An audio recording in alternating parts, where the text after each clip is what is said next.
Okey, video kali ini pula, menunjukkan beberapa contoh-contoh, macam mana kita nak tentukan bentuk graf HO, eh. So, kita tengok contoh yang pertama. A secret manufacturer stated that the benzene content of each cigarette does not exceed 0.4 miligram per cigarette. So, syarikat rokok ni mengatakan bahawa benzina yang ada dalam rokok itu adalah tidak melebihi daripada 0.4. So, kita tahu dia punya parameter dia adalah 0.4 mg. So, from the sample 130 cigarette, it's found that the sample mean adalah 0.43. So, kalau kita lihat 0.43 tu adalah lebih besar daripada 0.4 yang telah diklaim oleh syarikat. So, kita nak test sama ada betul ke dia sama ada dia lebih daripada 0.4 ataupun kurang daripada 0.4. So, macam saya cakap, biasanya kita akan mulakan dengan H1. Okey, H1 mu. Okey. Kalau kita lihat mu dia 0.4. So, kalau kita lihat tengok dekat min yang daripada soalan tu 0.4, min daripada soalan 0.43. So, nampaknya ini lebih besar. So, bila dia lebih besar, so kita akan letak mu lebih besar daripada 0.4. Jangan tulis 0.43 sebab yang kita nak uji tu 0.4. So, kalau sini lebih kecil,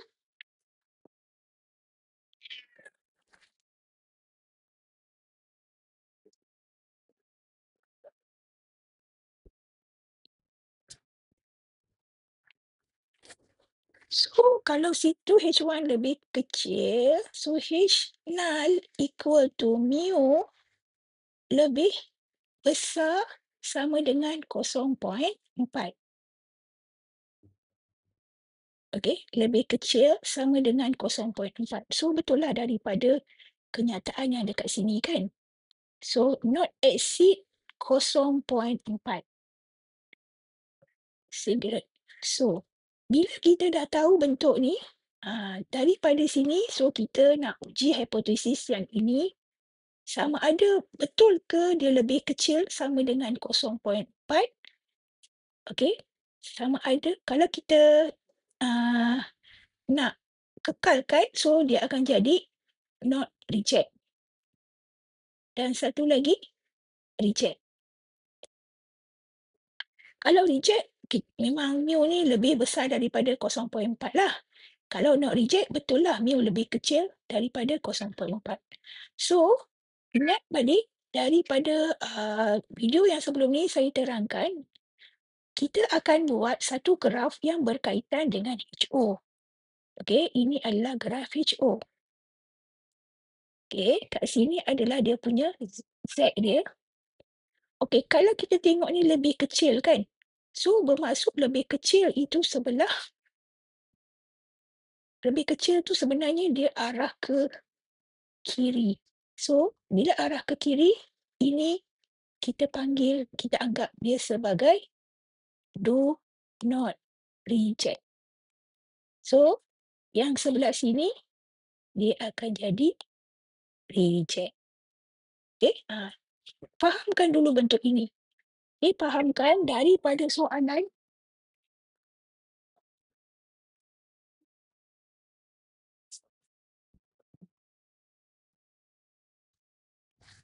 Fahamkan daripada soalan, kita tukar kepada bentuk matematik dan kita transfer kepada bentuk graf ni.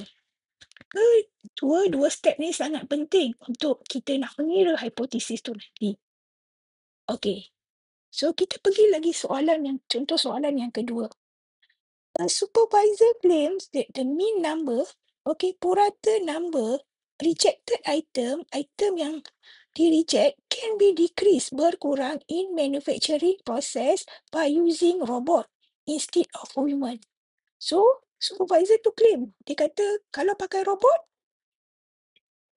kalau dia pakai robot, dia punya item tu berkurangan. So, the mean of detective item adalah 25. Okay? The mean of item adalah 25.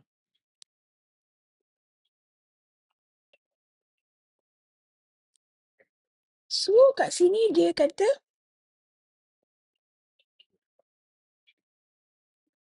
so dekat sini, H, H1. So, H1, biasanya kan kita buat H1 dulu kan? H1, mu, okay. Sekarang mu, kita nak lawan benda ni, so mu kita anggap dia sebagai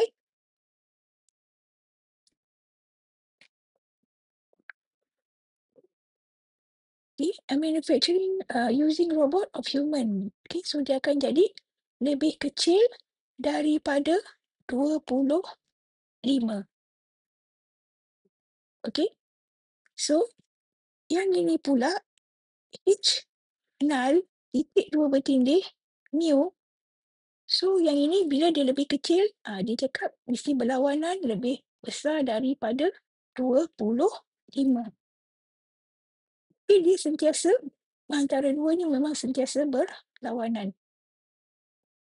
So, daripada sini, kita akan buat graf kan.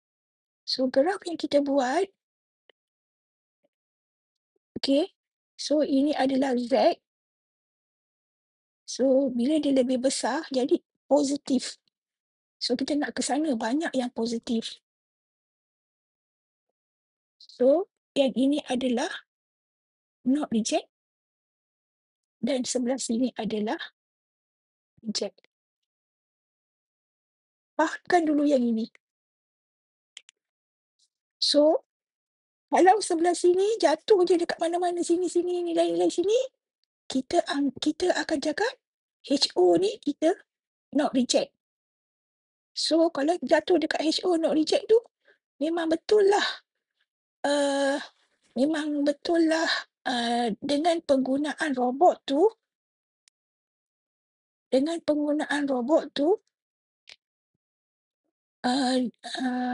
defective item lebih besar daripada 25. Kalau dia duduk dekat sini, kita boleh claim bahawa reject of item tu sebenarnya kurang daripada 25. So, contoh yang berikutnya lagi adalah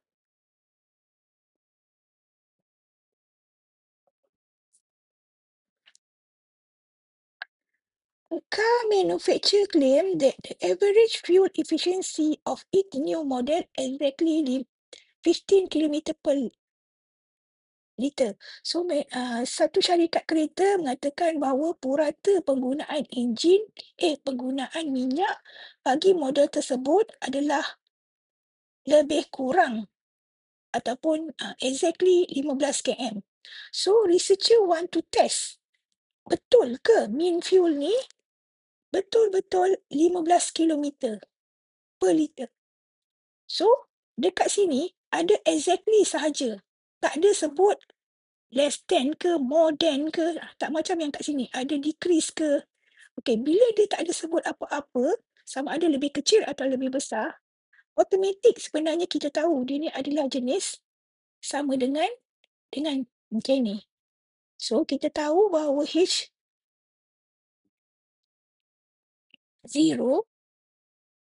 mu tak sama dengan, sama dengan 15, H1 titik 2 bertindih mu tidak sama dengan 15 km, 15 km per liter. So, ulang balik daripada sini, yang kita nak test ni HO sahaja.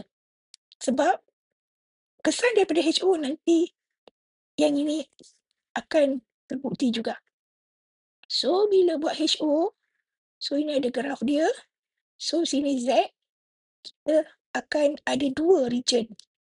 Iaitu sebelah sini dengan nilai boundary dia Z alpha, dan sebelah sini dengan boundary dia Z alpha positif. Dibahagi dengan 2, yang ni dibahagi dengan 2. So, sebelah yang merah ini adalah reject. So, yang dekat tengah-tengah ini adalah not reject.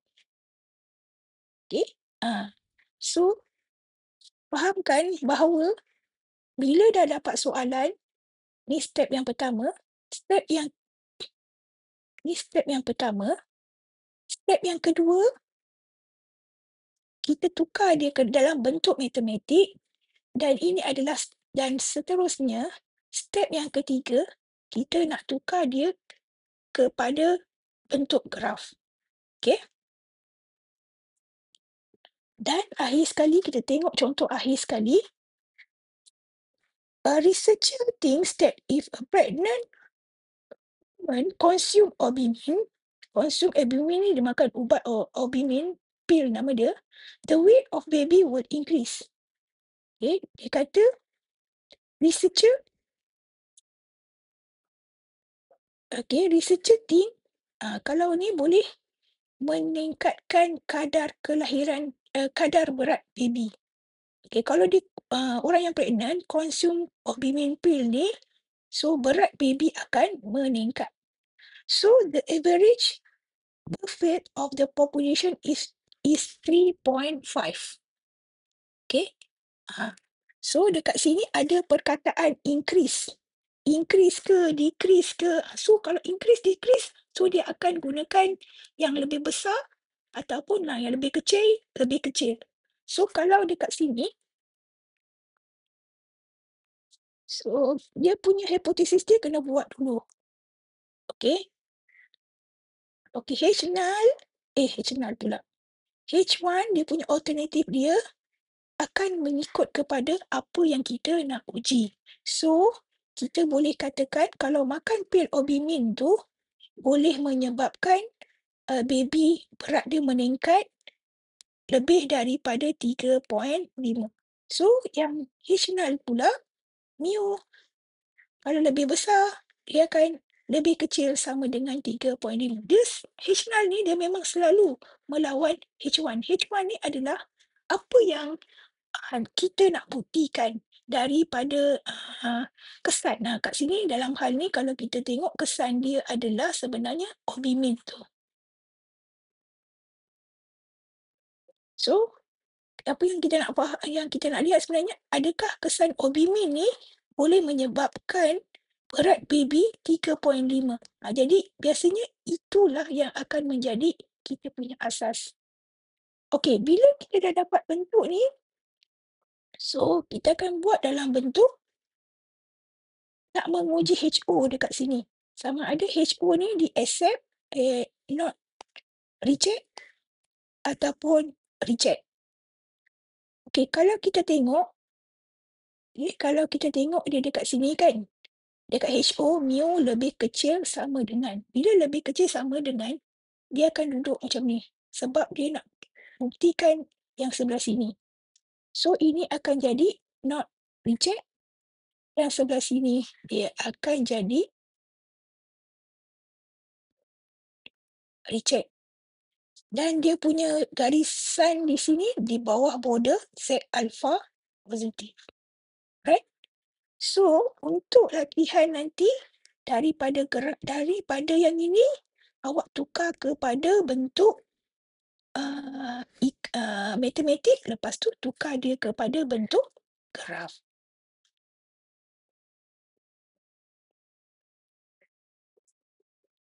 So, boleh saya ringkaskan di sini adalah, bagi senang nak ingat, kalau H null mu lebih besar sama dengan, so dia punya graf dia jadi macam ni. Okey, ni lebih besar kan? Lebih besar tu positif maksudnya kan? So, dia akan duduk macam ni. Sebab yang kita not reject, dia besar sebab dia nak arah ke positif. Yang sebelah sini, Yang sebelah sini reject. Okey, kalau satu, kalau yang kedua H null mu lebih kecil daripada parameter, so kita buat dia punya lekuk dia adalah lebih kecil. Bila lebih kecil, dia ke negatif. Okey, so dia nak banyak nak buktikan benda tu negatif. So dekat sini not reject. So yang sini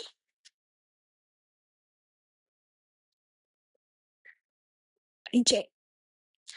Dan satu lagi bentuk adalah yang 3, HO mu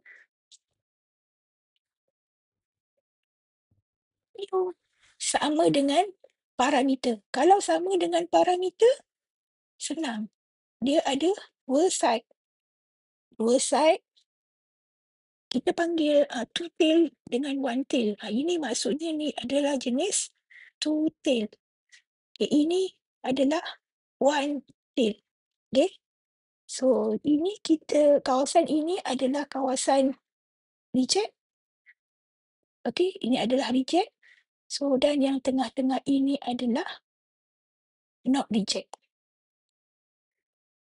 Jadi, ini adalah cara senang macam mana kita nak ingat daripada bentuk ini kepada bentuk graf ini.